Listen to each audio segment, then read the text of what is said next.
ఒకప్పుడు కలకలలాడిన పట్టణం నేడు నిర్మానుష్యమైన శిథిలాల కుప్ప. ప్రకృతి ప్రకోపానికి బలైపోయిన ధనుష్కోడి కథ వింటే ఎవరికైనా కన్నీళ్లాగవు. 25 మీటర్ల ఎత్తున ఎగిసిపడ్డ అలలు ఒక రైలును ఏ విధంగా తుడిచిపెట్టేసిందో తెలిస్తే ఒళ్ళు గగ్గురుపాటుకు గురవుతుంది.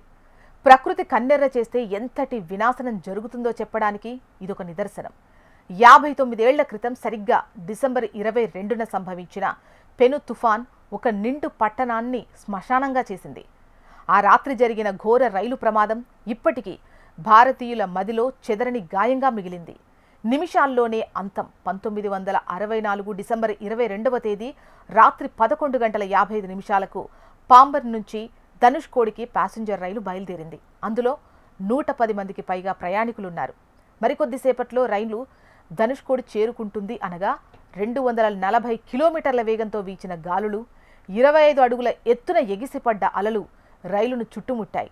లోకో పైలట్ తేరుకునే లోపే రైలు పట్టాలు తప్పి సముద్రంలో మునిగిపోయింది. ఈ ప్రమాదంలో ఒక్కరు కూడా ప్రాణాలతో బయటపడలేదు. రైలు ఆచూకీ కూడా దొరకలేదంటే ఆ ప్రమాద తీవ్రతను మనం అర్థం చేసుకోవచ్చు. శిథిలాల మధ్య చరిత్ర. ఆ తుఫాన్ దాటికి కేవలం రైలు మాత్రమే కాదు, ధనుష్కోడి పట్టణం మొత్తం తుడిచిపెట్టుకుపోయింది. రైల్వే స్టేషన్, ఆసుపత్రి, చర్చ్, పాఠశాలలు కుప్పకూలిపోయాయి. క్రిస్మస్ వేడుకల కోసం ముస్తాబైన చర్చ్ శిథిలావస్థకు చేరుకుంది. నాటి ప్రమాదానికి సాక్ష్యంగా ఇప్పటికీ అక్కడ కొన్ని గోడలు మాత్రమే మిగిలున్నాయి.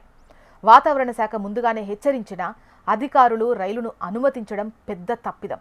ఒకప్పుడు శ్రీలంకకు ఫెర్రీ సర్వీసులతో రద్దీగా ఉండే ధనుష్కోటి ఇప్పుడు ఒక గోస్ట్ టౌన్, నిర్మానుష్య ప్రాంతంగా మిగిలింది. రాత్రి వేళల్లో అక్కడ ఉండటానికి స్థానికులు భయపడతారు. పగటిపూట దుకాణాలు నడుపుకునేవారు కూడా సాయంత్రం కాగానే సురక్షిత ప్రాంతాలకు వెళ్లిపోతారు. ఆనాటి తుఫాను గుర్తులు నేటికి పర్యాటకులకు కన్నీళ్లు తెప్పిస్తాయి.